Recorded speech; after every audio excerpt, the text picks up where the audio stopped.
On vous dira, il y a la bonne et la mauvaise magie. Certains diront que c'est la blanche qui est mauvaise et la noire qui est bonne. D'autres vous affirmeront le contraire, et moi je vous dis que toute magie est mauvaise, tant pour ceux qui la pratiquent que ceux qui la sollicitent, ceux qui la tolèrent, ainsi que ceux qui pensent que cela leur profite. Les magiciens, tout comme les devins, les hypnotiseurs, les magnétiseurs, les sorciers, les marabouts, les guérisseurs, etc. sont enseignés des djinns shaitan. Ils sont des intermédiaires entre les gens et ces entités, proposant des services moyennant salaire à la mesure des capacités de ces diables auxquels ils sont affiliés. Ils intercèdent pour les gens auprès de ces entités. Ils sont une tentation, et quiconque cherche refuge auprès d'eux ne fera qu'accroître en détresse. Le récit de Salomon, à qui furent assujettis les diables à son service, nous enseigne et nous donne les éléments de réfutation de ceux qui tordent les paroles du Coran afin de transformer le mal en bien. Lorsque Salomon demanda qu'on lui apporte le trône de Saba, un djinn lui offrit ses services. Salomon, n'ayant aucun compte à rendre, aurait pu accepter cette invitation. Puis quelqu'un qui avait connaissance du livre fit une contre-proposition meilleure que la première.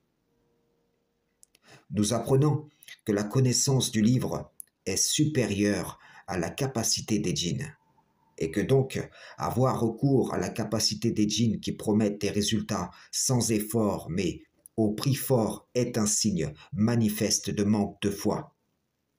La différence entre Salomon et ses magiciens, sorciers, guérisseurs, devins et ainsi de suite, c'est que à Salomon furent assujettis les diables, tandis que ces artisans de malheur sont eux-mêmes assujettis au diable, qui profitent tout simplement de ceux qui se soumettent à eux, via lesquels ils tentent les autres.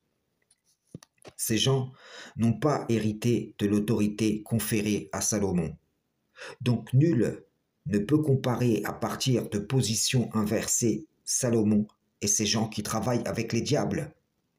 Sachez-le, chaque raccourci que vous emprunterez par le biais d'une de ces prétendues sciences occultes vous feront associer à l'Éternel, tout en vous chargeant d'un grand fardeau.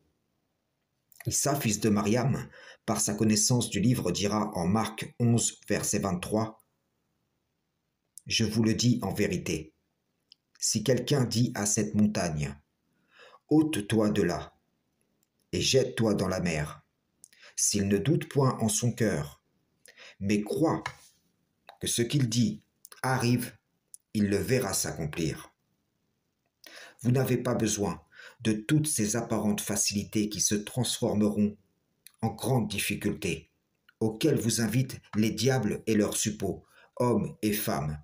Vous avez seulement besoin de foi au Tout-Puissant. Frères et sœurs en islam, salam, shalom.